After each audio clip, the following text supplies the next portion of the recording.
నువ్వు రోజు ఇదే రూట్లో వస్తావా? నా టైం బాగాలేనప్పుడు ఇలా ఎవరైనా నా వెంట పడ్డప్పుడు వస్తుంటా. అయినా నువ్వు కనిపించే ప్రతిసారి ఇలా చేసింగ్లో కనిపిస్తున్నావేంటి? అసలు నువ్వేం చేస్తుంటావు? చేసింగ్ ఏమైనా నాకు సరదానా ఏంటి? మంచితనానికి సమాజం చేసే సేవ ఇదే కదా.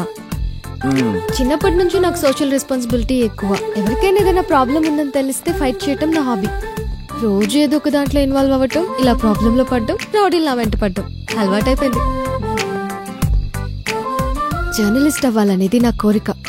కానీ నాన్న ఇష్టం కోసం సాఫ్ట్వేర్ ఇంజనీర్ గా ఇక్కడే కంపెనీలో వర్క్ చేస్తున్నా. అటు నాన్న ఇష్టాన్ని, ఇటు నా కోరికని బ్యాలెన్స్ చేస్తున్నా.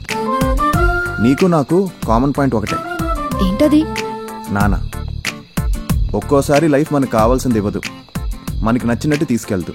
దానికి నచ్చిందే ఇస్తుంది, నచ్చినట్టే తీసుకెళ్తుంది. బట్ దానికో రీజన్ ఉంటుంది.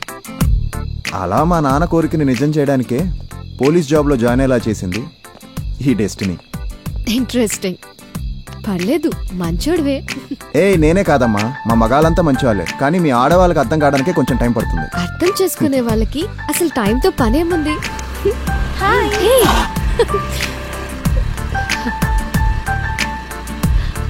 హే ఆనిక, నేను మంచివాడినే. ఐడి కార్డు కూడా ఉంది. ఓకే బేబీ, వెయిట్ చేస్తుంటాను. బాయ్.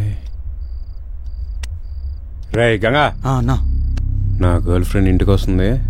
మన వాళ్ళందరినీ గెస్ట్ హౌస్కి వెళ్ళమని చెప్పి. నిన్ను ఒంటరిగా వదిలి వెళ్ళామని తెలిస్తే అన్న మమ్మల్ని చంపేస్తాడన్నా. అన్నయ్య సంగతి నేను చూసుకుంటా, కానీ ఇద్దరిని మాత్రం ఇక్కడ సెక్యూరిటీగా ఉండమని చాలు.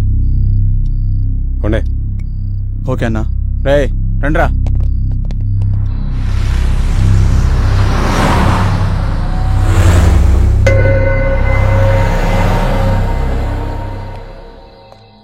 సార్.